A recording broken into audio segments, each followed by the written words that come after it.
Բարև ձեզ սիրելիներս, այսօր պատրաստելու եմ շերտավոր խմոր։ Իդեպ ասեմ, սա մայրիկիս բաղադրատոմսով եմ պատրաստում։ Նա 1980 թվականին սովորել է առևտրախոհարարական մասնագիտացված ուսումնարանում և այնտեղից էլ փոխանցվել է նրան, հետո ինձ։ Վերցնում ենք 5 ձվի դեղնուց, լավ խառնում ենք, որպեսզի միասեռ զանգված ստանանք։ Այնուհետև լցնում եմ 200 գրամ ձեթ և լավ էլի խառնում ենք։ Լավ խառնելուց հետո վերցնում եմ 1 լիտր ջուր,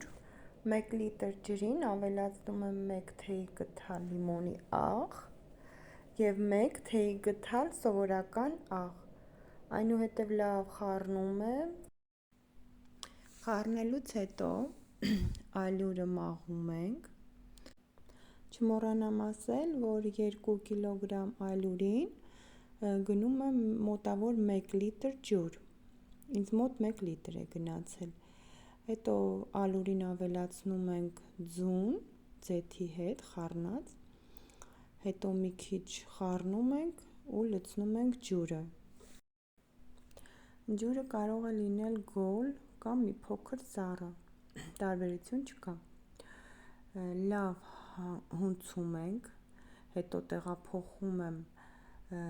սեղանի վրա, որպեսզի հարմար լինի, տեղափոխում ենք սեղանի վրա և ազատ մի լավ հունցում ենք։ Լավ հունցելուց հետո կարող ենք մի քանի անգամ խփել սեղանին, ծեծել, որպեսզի միասեռ լինի և ավելի հարթ լինի, ավելի լավ է ստացվում իմ կարծիքով։ Իդեպ ասեմ, որ ես 10-ից 15 րոպե մոտավոր հունցել եմ խմորը։ Հետո արդեն լավ տրորելուց հետո, հունցելուց հետո, երբ խմորը արդեն պինդ է և էլաստիկ, մի քանի անգամ ծեծել եմ սեղանին, երևի մի 5-6 անգամ, նայեք ինչպես է ստացվել ինձ մոտ, ծակոտիներով կտրում եմ, շատ հարթ և ձիգ խմոր է ստացվում, ոչ շատ պինդ և ոչ շատ թույլ։ Այնուհետև գնդերը բաժանում եմ 10 հավասար մասերի, 300 գրամ, ամեն մի գունդը 300 գրամ։ Խմորը բաժանում եմ 10 գնդի և ամեն մի գունդը տեղավորում եմ ցելոֆանի մեջ։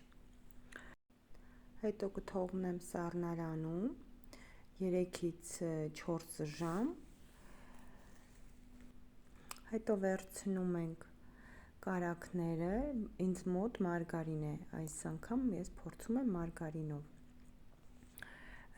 100 գրամ ենք սարքում, ամեն մի գնդին կգնա 100 գրամ մարգարին։ Իդեպ ասեմ, որ ես 3 անգամ եմ քսում, 3 անգամ, միանգամից մարգարինը չեմ տեղավորում, 3 անգամ բացում փակում եմ և այդ 3 անգամվա ընթացքում քսում եմ խմորին, բարակ քսում եմ խմորին, հետո 2 ծայրերից իրար վրա եմ բերում, ով ինչ ձև կարող է թող անի, ինձ այսպես է հարմար, դրա համար ես այսպես եմ անում, կարող եք ուրիշ ձև ծալել, հետո տեղափոխում եմ